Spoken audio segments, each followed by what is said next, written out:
Hello friends, Paytm का IPO नाम तो सुना ही होगा। आज बर्बादी भी देख लो। मार्केट में अभी तक कुछ ऑप्टिमिस्टिक लोग हैं जो बोले कि पेटीएम के बारे में क्या जानते हो, आज गिरा है तो क्या कल फिर दौड़ेंगे। तो भाई लोग, मुझे लगता है कि इतना बड़ा कंपनी, ओ नो गलत बोल दिया, इतना बड़ा लॉस मेकिंग स्टार्टअप बिजनेस की कंपनी जो गिरेगा, ये मैंने पहले ही प्रेडिक्ट की थी।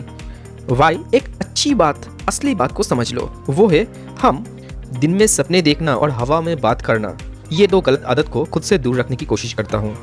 इसलिए कुछ भी कह के हवा में बात करना तो बहुत आसान है, पर असली चीज़ को देख के उसको एनालाइज करके फिर बात करना सच में आसान नहीं। क्योंकि वीडियो में बहुत सारे डिसलाइक आ जाते हैं दोस्त। मार्केट में हम लोग क्या डिबेट करने के लिए बैठे हैं? नहीं, हम आए हैं सिर्फ प्रॉफिट कमाने के लिए। सही है ना? तो इसीलिए सच को हमें सुनना है, समझना है और सच को दिलों में रख कर सही डिसीजन लेना है।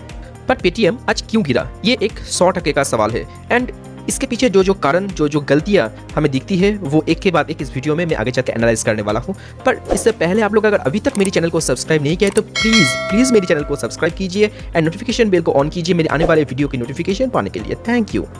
पेटीएम की गलती नंबर 1, पेटीएम का सबसे बड़ा दुश्मन साबित हो गया उसका इशू प्राइस। उसका इशू प्राइस ही बहुत हाई है। हिस्ट्री में उठाकर देख लो, इतना बड़ा इशू प्राइस में कोई भी कंपनी अगर आईपीओ लाया है तो उसकी लिस्टिंग अच्छी नहीं रही, या फिर वो सारे कंपनी लिस्टिंग में लॉस किए और कुछ अच्छा फंडामेंटल्स वाला कंपनी था अगर, तो लिस्टिंग की जो गेन वो 10 से 20% से ज़्यादा नहीं हुए।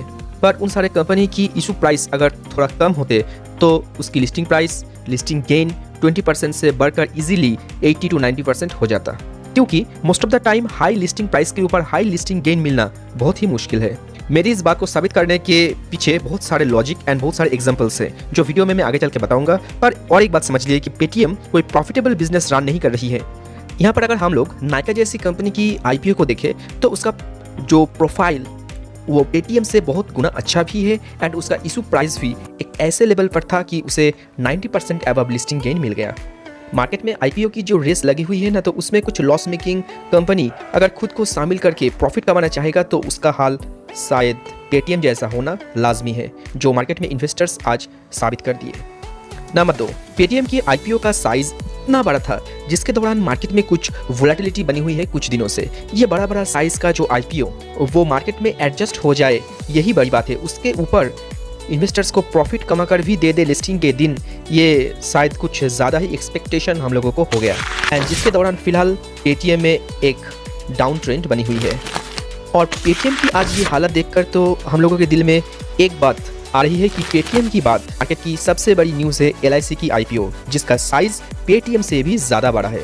तो क्या मार्केट में एलआईसी की आईपीओ भी एक ह्यूज लॉस के साथ लिस्टिंग होगा? क्या हमें एलआईसी की आईपीओ में अप्लाई करना ही नहीं चाहिए? ये सारे सवाल की जवाब देने से पहले हम लोगों को कुछ हाल फिलहाल की छोटी मोटी बातें समझ लेना चाहिए।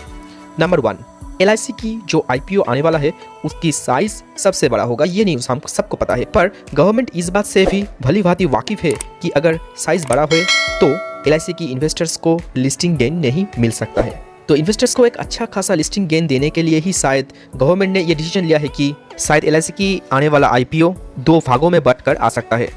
पहला है आईपीओ यानी इनिशियल पब्लिक ऑफरिंग, एंड उसके कुछ महीने बाद आएगा ओएफएस यानी ऑफर फॉर सेल, जो एलआईसी की ह्यूज साइज को कम कर देगा एंड लिस्टिंग गेन मिलने की पॉसिबिलिटीज बढ़ जाएगी बहुत ज़्यादा।